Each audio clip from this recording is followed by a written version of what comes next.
lero katulwane okukuza Buganda nga tujjukira nnyo bajjajja baffe abafiirira ensi yaffe. Twesimye nnyo olwa Buganda yaffe, ekitiibwa kya Buganda kyava naffe tukikuumenga. You go to, it doesn't need the tribe that you belong to, neither the region that you come from. What we need are services and involvements in our district. For us people who are given time to move around in the country, you look at people and wonder, Mukono has lagged behind. When you look at the kilometers from Kampala to Mukono, and you see the involvements that we have as a district, we are far, far behind. But it is a process to make people understand that you want them to be in a better position. We should always look at development as development, free from politics. And that is what I always tell people outside there. We don't need these flags that you fight for. We just need people who can stand and fight for the development of our district. We need people who can go and lobby. I've been there ever since the Undersecretary came in, discussing the issue of the marketing in Achifuma. It is just one person who is failing the project, with letters saturated everywhere, with what interests we don't know. But when you look at Nachifuma, people deserve this market. MDF, Mukono deserves this market. Look at the business done in Nachifuma. Traders in the middle of the road, accidents every now and then. But someone is circulating letters everywhere because of hidden agendas. Can't we stand as a district, Mr. Chairman, before the project goes away from us as Mukono? Can we stand as leaders, the MPs, the chairperson, the RTC, the cow?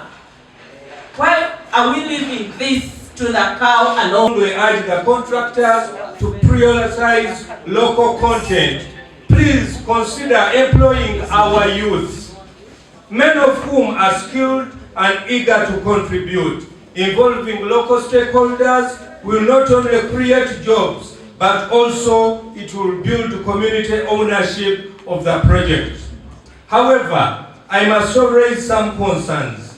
In previous cases, we have seen contractors misuse their stake in local communities, leading to unfortunate incidents like impregnating of our young girls, causing accidents, and many more vices. Let us uphold high moral and ethical standards as we work in these communities.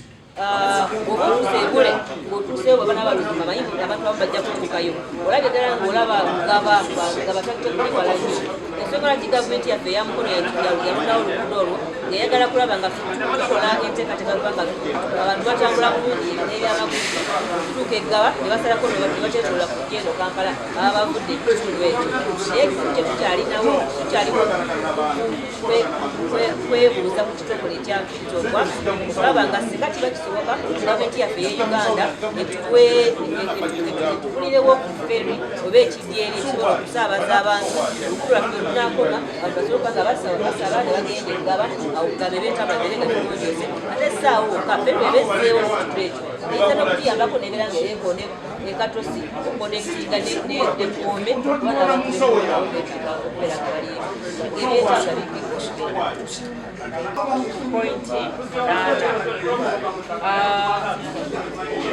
mu budde buto tujja kuteekako advert kumaliriza ekkubo erisigaddeko kulaba nti financial year nayo tuteeka kuki tufuna contractor agenda kuzimba kwegamba tumalirize ekkubo lyaffe lya Bule Ntenjeru tukizimbe naye programu eno eya results kwegamba waliwo indicators Mukono District irina okulaba nti emeeting kulaba nti abakozi abeetaagisa webali mu bifo physical planning bategeka bulungi ebyobutonde bitambula bulungi kati tumaze okusayininga contractor waffe China Railway 5 yagenda kuzimba ekkubo lino omulimu gwaffe kulaba nti ki bakola omulimu. Kimbugwe Joseph Ssentebero Sifiri ow'eggombolola ey'Empatta ndi wano simayina bwe nsobola kuwulira naye essanyu lye tulina nga nkulembedde bannampatta abannonda ppitirivu waffe tubadde tulowooza nti oba ne gavumenti yatwerabira ng'enguudo ezigenda ewaffe zo zaafuuka nzibu nnyo tokyasobola kutwala mukazi n'atuuka mu ddwaliro nga tannaba kuzaalira ku ppiki oba mu mmotoka ate nga tuliraanye nnyo Kampala n'okusinga omuntu asobola ova e Masaka Singo n'ajja n'akolera e Kampala naye nga ffe ab'Empatta tulinganga abali e Bulaaya. Ekisooka emmere yonna ebadde egenda Nakawa obwo bwonna obutale obuliraanyeewo bannampatta be bagirimera be baliisa Kampala naye ng'abantu babonaabona okukamala obukamazi era essanyu lye tulina ku lwa gavumenti oba n'aba World Bank ppitirivu nnyo ffe ng'abantu b'Empatta olwo oluguudo abantu bawanyi ettaka lyabwe for the development of Mukono. Our role is to make sure nti abantu bano tubabuulira ekituufu so that somebody comes in aweyo ettaka lye akonsentinge era bambi abalala be twayogera nabo kubanga ffe batulonda from the ground. We are not political, we are not technical, naye ffe tuli mu bantu batulonda okuva mu bantu abawansi ne tugira ddala waggulu so kati ffe tugenda twogera nabo. Jumuiya Afrika Mashariki tuwezeshe kuishi kwa amani.